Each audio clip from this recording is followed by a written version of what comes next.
So, before I get ready for bed, I had a thought here. You know, some people, that you're with, they might have cheated. You could have been married to them, could have been your boyfriend, girlfriend, whatever. And just, they go off to the other person.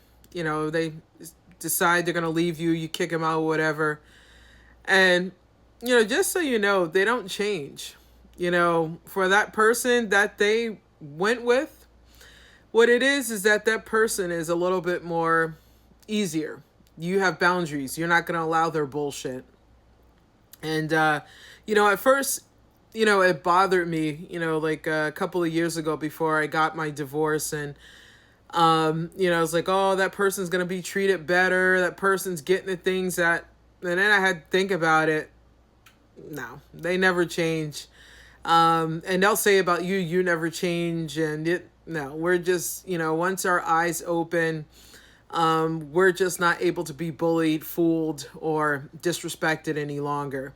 And so if they go to the other person, let them.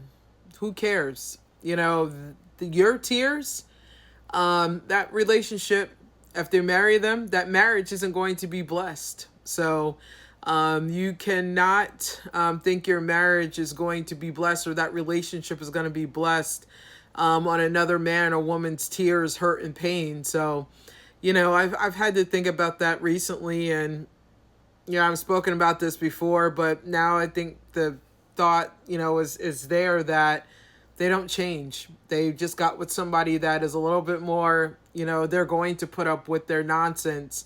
So if you hear them say, oh, that person's my peace, or you hear them say, oh, you're just bitter, or, they're just a real asshole or nasty to you, don't worry, because soon enough, that person is going to do the same thing that they did to you.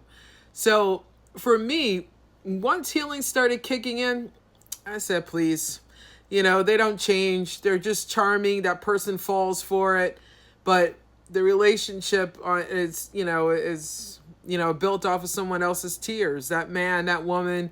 So it's not going to work. So just beware, sit back, work on your healing, work on yourself. And, you don't need anybody like that. That's trash. That's, somebody that, they need somebody easier. You have boundaries and worth and value. And unfortunately, that person thinks they have the best thing since sliced bread. So just, take care of yourself and be aware.